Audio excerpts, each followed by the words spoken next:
All right. So, as promised, I'm going to get more down the rabbit hole with filtering and show you how to get those CW contacts you need for soda, this time on N1JUR Amateur Radio.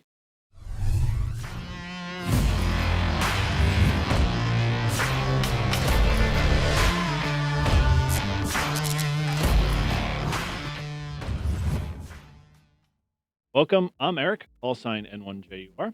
And today we're going to explore CW alerts and alert and some of the filters you can use to get those important alerts for soda and other awards. If this is your first time watching this video, make sure you check out my playlist series on being a ham alert master. That'll be up, link in the top right hand corner. But if you've been following along, I'll be updating these triggers from the website. So let's get into it. What I want to set the stage first for is that when I start to create alerts in ham alert, I want to make sure I do some initial planning and thought around it before I just kind of build the next as you're going to learn that you want to make them as specific as you possibly can. Otherwise, you're going to feel the wrath of your phone going off, or you're going to get a ton of floods of emails in your inbox. So, a little planning for this goes a long way for you to be able to use and get the benefit out of Ham Alert. So, let me show you what the example is. So, as I said, I was doing this for the CW crowd. And so consider me a new CW operator. I want to be alerted when a CW soda activation is happening. But since I'm learning, maybe I want the activator to be a little slower in a CW. Well, I can filter for that stuff now. So let's start building the trigger. On the ham alert page here, I'm going to hit the plus line to start the new trigger. And what we're going to do is establish a couple of criteria. As with every filter you want to build, you want to make sure you know what you want to trap off. So let's select for the first condition here. We are going to set our source. And our source is going to be off of all of the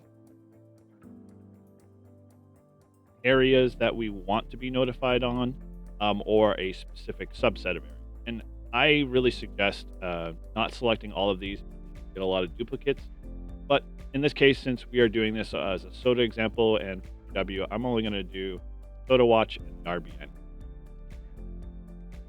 And the next thing I want to do is to set my mode. So from here, select mode, and since this is a CW example, we're going to select CW only. Again, you can tailor this trigger as much you're liking, make it wider or more narrowed.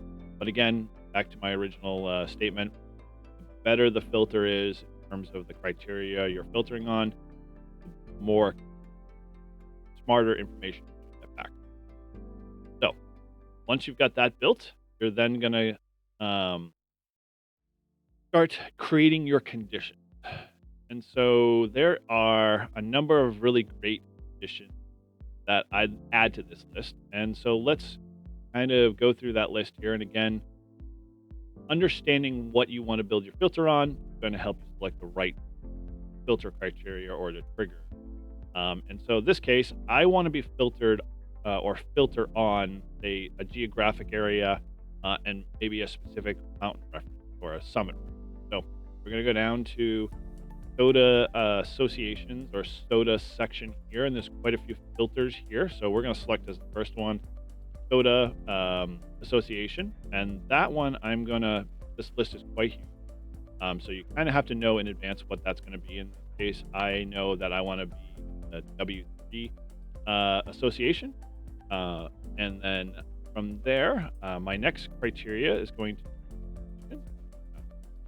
soda region, summit region, and I'm going to select the region of the Poconos region. That's native or local to my area in the Northeast here. And then my next condition in this case, if I want to filter, I'm going to filter off a couple of different specifically a certain summit area that I want to be notified on. So in this case, I'm going to go find summit reference 033 Sugarloaf me, and the other one I'm going to do Mount Ararat. And so, based off of my criteria here, I've got CW or the mode set to CW only. So anything that's found on Photo Watch or RBN that's CW specific will trigger this flow. I also want the trigger to be notifying me a little tighter. And so I only want to be notified in the W. And I also want to only have, say, specific references and or the region itself. Um, by again doing this, you're helping yourself get the information you need very quickly, and you're not getting flooded or inundated with a lot of other extra unnecessary stuff that might come off of any sort.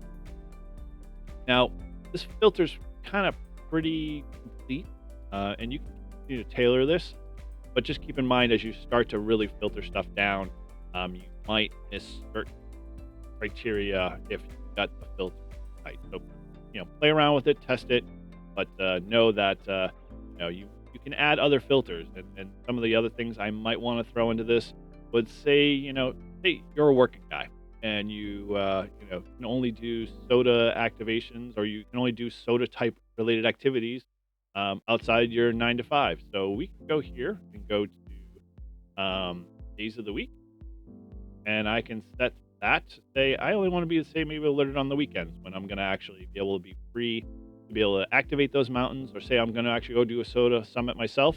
And I can get notified when that happens over the weekends to maybe get the summit to summit. Or say you're looking for, a little bit deeper criteria, like I mentioned, I'm a new CW guy. I can say I want my speed to be maybe a little slower, and that can be set by here under basic. And I can say, I only want people that are activating or basically doing soda criteria that can only do 5 to 15 words because I can't handle anything above 20 at the time. That filter might be a little too tight because for whatever reason, a lot of summit activators could, be definitely very, very efficient at 15 to 20 words. I might tweak that or move that all together. But those are some ways that you can tighten up the filter to be able to work to your benefit. And again, not flood your inbox and your smartphone with notifications all the time.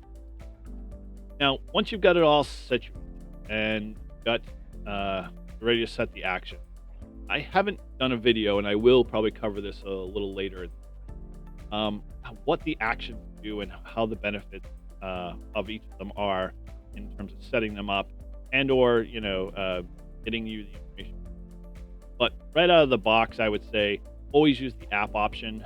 I don't usually do SMS unless you've got a text only type phone and you're not running a smartphone. Using the app on your phone is a big benefit because in conjunction with the app, you can actually see the details of that alert through.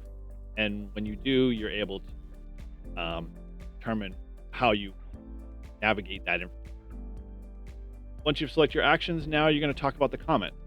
Now, the comments, like I stressed in other videos, is really kind of important. And, I would say whatever you do is create a format or a flow that when you start to create these triggers, you always stay consistent with how you label them. So what I usually do is I'll label the type of action, I'll, the mode that I might be doing it in. And then if there's any other granular detail that I might want to put in that comment field, that'll help me understand why that alert was triggered. So in this case, like I said, I'm only doing a trigger of 5 words, 20 words per minute, or in this case, 15. And I'll put WPM. So when I get this alert, I fill in the details, I'll know. And that, maybe I'm only filtering off of the W3 association with multi-summit.